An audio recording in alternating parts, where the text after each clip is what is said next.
Left my boyfriend because he was too safe and ran off with someone more passionate. Months later, I knocked on his door, ready to rekindle what we had. A gorgeous woman answered, smirking. "Oh, you must be Olivia. James found someone better. Need a pen to sign this." I nearly collapsed. I met James during my junior year at the University of Washington in Seattle. He was studying civil engineering, and I was majoring in English literature. James was the kind of guy who always had a plan. He was organized, dependable, and had a clear vision for his future. He'd often talk about building sustainable infrastructure and making a difference in the world. Our relationship started off strong. James was attentive and caring. He'd walk me to my classes, bring me coffee during late-night study sessions, and always made sure I felt supported. After graduation, we moved in together in a modest apartment in Portland, Oregon. James secured a job at an engineering firm, and I worked at a local bookstore while trying to get my writing career off the ground. Life with James was stable and predictable. We had our routines, morning coffee together, weekend hikes, and movie nights. But over time, I began to feel restless. I craved excitement, spontaneity, and passion. James's meticulous nature started to feel suffocating. He was always planning, always thinking ahead, and I felt like we were stuck in a loop. That's when I met Marco. He was a freelance photographer who frequented the bookstore. Marco was everything James wasn't: spontaneous, adventurous, and full of life. He'd share stories of his travels, his latest photo shoots, and the people he'd met along the way. I was drawn to his energy and the way he saw the world. Our conversations turned into coffee dates, which turned into late-night walks, and eventually an affair. Marco made me feel alive. He'd surprise me with impromptu road trips, take me to art exhibits, and introduce me to new experiences. I felt like I was finally living the life I'd always dreamed of. One evening, after a weekend getaway with Marco, I returned home to James. I sat him down and told him I needed more from life. I explained that our relationship felt too safe, too predictable, and that I wanted to explore new horizons. James was devastated. He pleaded with me to reconsider, to think about the life we'd built together. But I was resolute. I packed my things and moved in with Marco. Life with Marco was exhilarating at first. We traveled, attended parties, and lived in the moment. But as time went on, the cracks began to show. Marco was unreliable.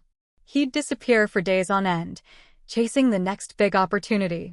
Our finances were unstable, and I found myself constantly stressed. The passion I once admired became chaos. After 6 months, Marco left for a photography assignment in South America and never returned. He ended things over a brief email, leaving me heartbroken and alone.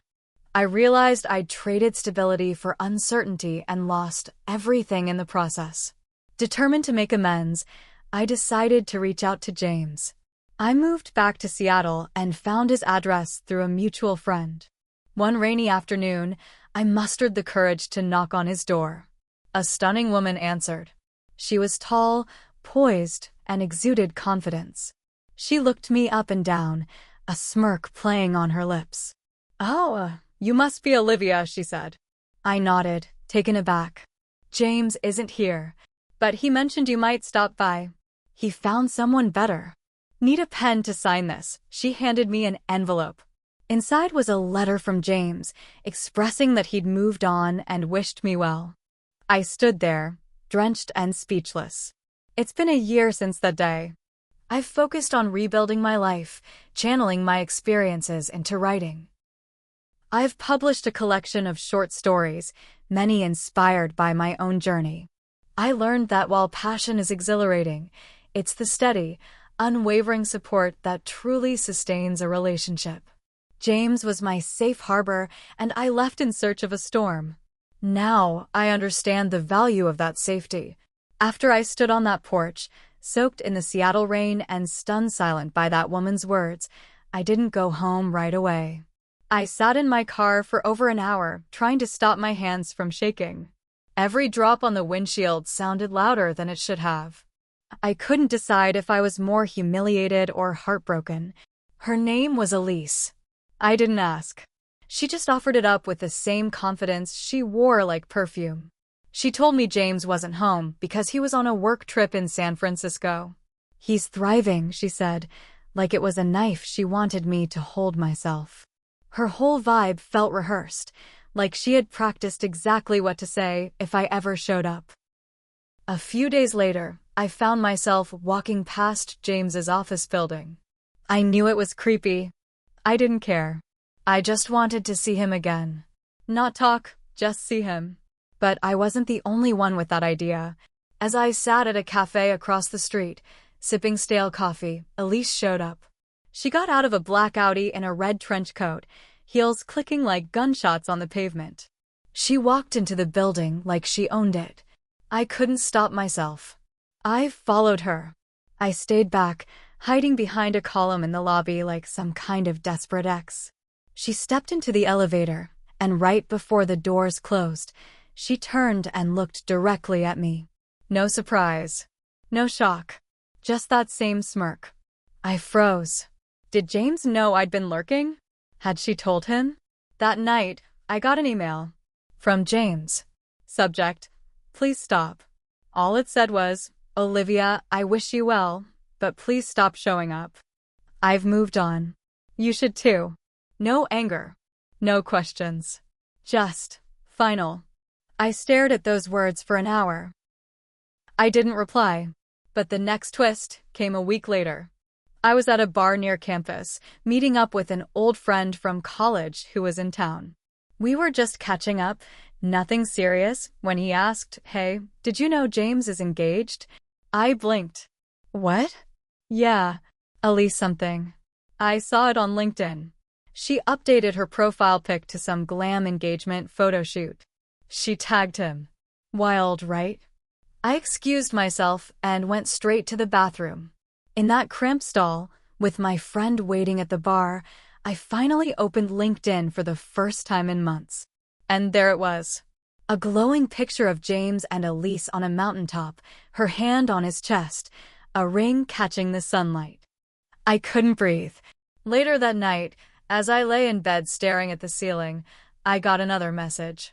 But not from James. From an anonymous account on Instagram. Username at TrueBite206 message. You really don't know who Elise is, do you? I sat straight up. Me? Who is this? At TrueBite206. Check her real name. Elise Raleigh.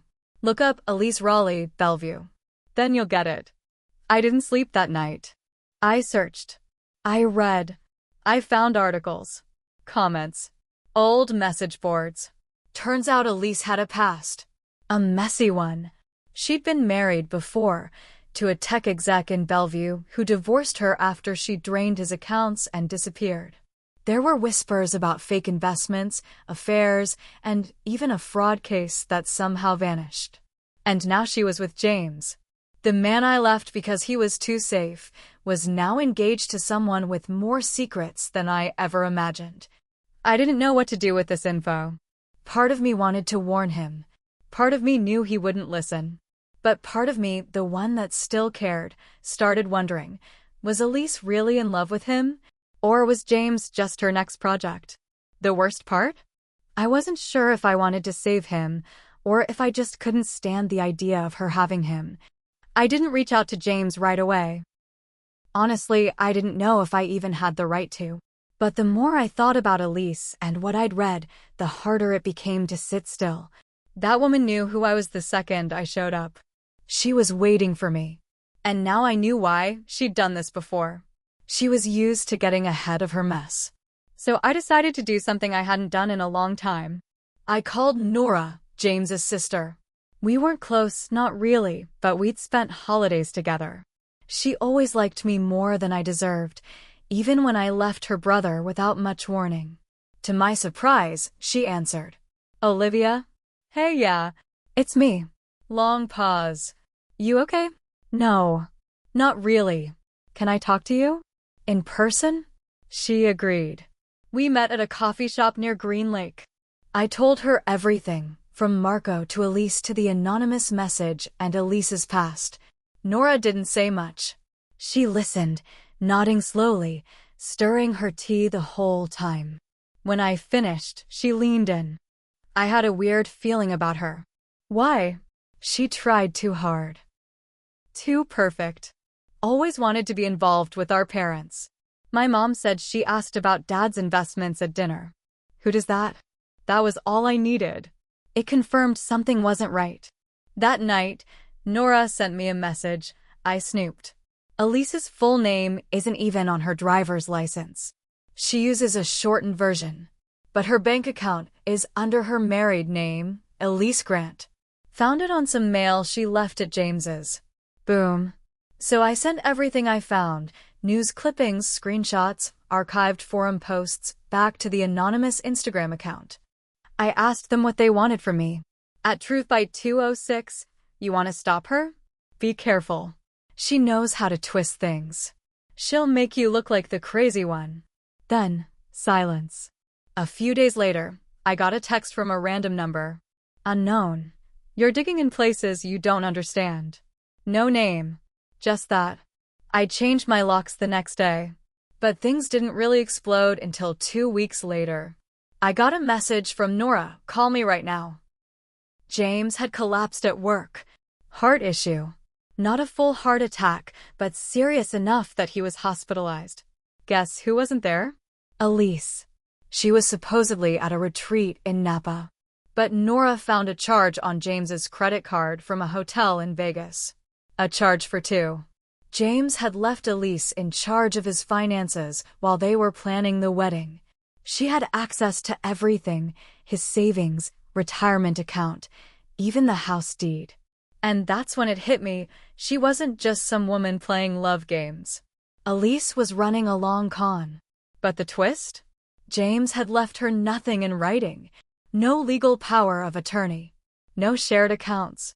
He was still cautious, like always. When he woke up in the hospital, Nora was there. She told him everything. Showed him the file I helped put together. He didn't believe her at first. But when he tried calling Elise, her number was disconnected. When he checked his bank accounts, he saw a flagged transaction, $15,000 wired to an untraceable account. That was 2 days ago. Now Elise is gone. Disappeared. No contact. No return. James hasn't spoken to me yet, not directly. But Nora told me something that keeps ringing in my head. He asked if you were the one who started digging.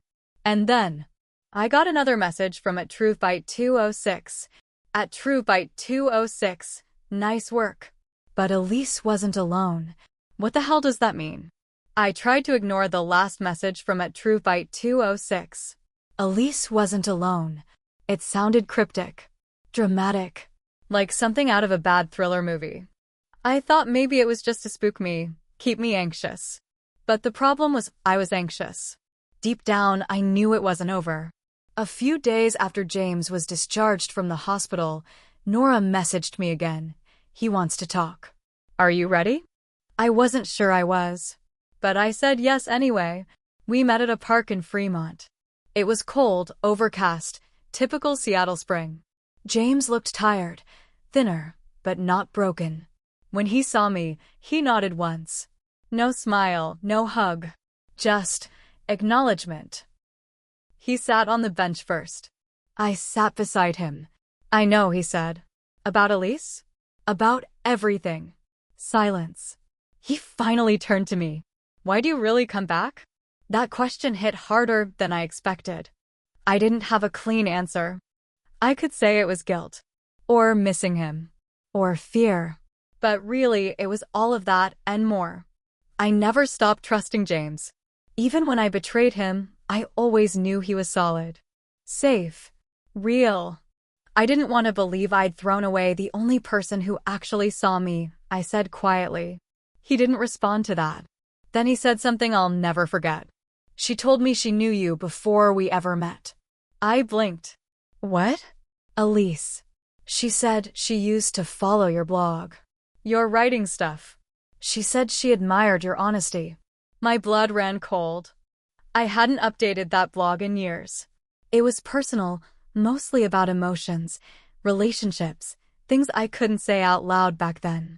She quoted one of your posts to me once, James continued. I didn't think anything of it. Thought maybe she just really liked your stuff. I shook my head. No, that's not random. It wasn't. And then it all began to unravel. That same night, I pulled up my old email tied to that blog. I hadn't checked it in forever. There were dozens of unread messages, but one stood out from over a year ago. Sent 2 months before I met Marco. Subject: You deserve someone exciting. It was signed with just an initial, E. The message was vague, but it talked about living beyond routine and escaping safe cages. Phrases I'd later say word for word to James when I broke up with him. I didn't come up with those ideas on my own. Someone planted them. Elise had been watching me, maybe for years. She knew about my doubts, my restlessness. Maybe she even knew Marco. He never talked much about where he came from, and thinking back, there were gaps in his stories. No social media. No old friends. Could Marco have been part of it? I felt sick. The next day, I logged into the Instagram account again, at TruthBite206. I sent one message. Tell me what you meant. Elise wasn't alone? The response didn't come until midnight. At TruthBite206, she and Marco used to run scams together. She'd seduce, he'd distract. Then they'd ghost. And, just like that, everything I thought I knew collapsed. Marco hadn't been a coincidence. He was sent. Maybe not directly, but Elise set the whole thing in motion. Maybe she didn't expect me to leave James. But once I did, she had a clean path to him. No baggage. No past. Just a new, perfect woman swooping in to heal him. I spent the next week digging into Marco. Old photos, tags, metadata. And then I found it, an art show post from 4 years ago. Marco with his arm around a woman. It was Elise. Her hair was shorter. But the smirk? Same. James doesn't know all of this yet. I don't know how to tell him. Or if I should. What do you even say? Oh hey, remember that hot mess I left you for? Yeah, she was a plant. And the woman who tried to rob you blind? Same team. But the worst part? I'm starting to think someone else is watching me now. My phone battery drains faster than usual. I got a parking ticket for a street I haven't been on in weeks. And twice now, I've seen a gray Honda Civic with tinted windows parked near my apartment. Yesterday, someone knocked on my door, and when I opened it, no one was there. I think I've wandered into something bigger than just a bad breakup. I think this was planned from the start. And I have a terrible feeling it's not over yet. Should I tell James everything? Or am I putting him in even more danger? Because now I'm wondering if I was the real target all along. I didn't tell James right away. I wanted to be sure, to have something concrete before throwing accusations around again. But the more I uncovered, the harder it was to sit on. A friend of mine, Amy, who used to do private data work for a law firm, helped me quietly dig into Marco and Elise's pasts. What we found made my stomach turn. There were court records. Nothing recent, but enough to prove that Elise had multiple aliases. Marco, too. They'd both been flagged in a joint investigation a few years ago involving identity theft and financial manipulation. Charges dropped. No convictions. But the pattern was there. They were grifters, con artists. A 2-person team who targeted people like me. Like James. And I walked right into it. I had Amy compile everything, documents, images, dates. It was a thick folder of shame, pain, and stupidity. Then I called Nora. We need to talk to him. Together. We planned to meet James at a local restaurant he used to love. Public, neutral, safe. I didn't want him to hear all this in private. I needed him to know it wasn't a fantasy I cooked up out of guilt. James showed up, guarded but calm. Nora greeted him first, easing into the conversation. I stayed quiet at first. Just watched him. He looked so different now. Tired, worn down. He didn't smile. He didn't even look me in the eye. I know this is a lot, I began, but please, just listen. I slid the folder across the table. He didn't open it right away. He looked at me like he was waiting for a punchline. Then he opened it. It took him 10 minutes to go through it all. The silence was painful. Nora kept her hand on his arm, grounding him. When he finally looked up, his voice was hollow. Marco. That's who you left me for, right? I nodded. He let out a shaky laugh.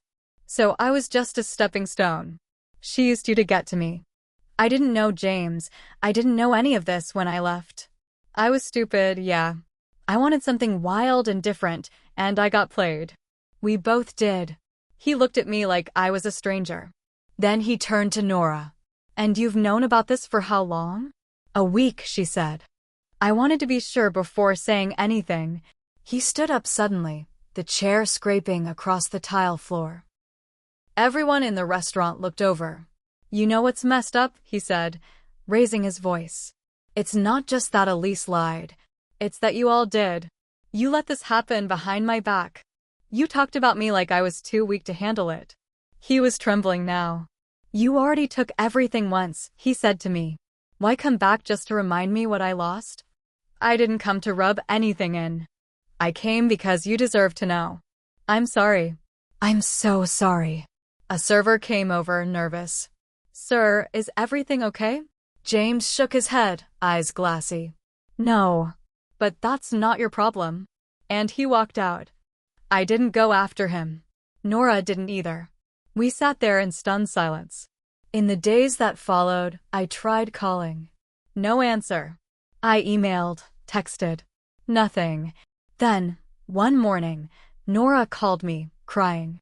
He moved out of his place. What? Where'd he go? I don't know. He told Mom he needed space. That he was done with Seattle. It was like he vanished. And the awful part? I understood why. This wasn't just about Elise or Marco. It was about betrayal from all sides. He trusted me once, and I broke that. Then the woman who picked up the pieces turned out to be worse. Weeks passed. One day, I got a letter. Handwritten. No return address. It was from James. Olivia, I don't hate you. Not anymore. Hate takes energy, and I'm tired. You didn't mean to hurt me, but you did. And Elise? That was a wound I couldn't prepare for. But you were right to tell me. I'm somewhere new now. Somewhere quiet. Please don't try to find me. Maybe someday I'll reach out. Maybe I won't. But I need to start over on my own terms. No ghosts. Take care of yourself. Live better. James the first cried for hours. Not because I lost him again, but because he still cared enough to write that. And because it was clear he never wanted to see me again. Nora checks in with him occasionally, just enough to know he's alive, safe, and healing. That's all I can ask for. As for me, I stopped writing for a while. I needed to clear my head, but eventually I started again. This time, I wrote the whole story. I called it The Safe Harbor. I don't know if I'll ever love someone like James again. I'm not sure I should. I learned that trust is delicate, and once it's gone, no apology can fully glue it back together. But I also learned that you can survive your own worst choices. You can walk through the fire and still breathe on the other side. I live slower now. More aware. More honest. I'm not healed. I'm not sure I ever will be. But I'm here. And for now, that's enough.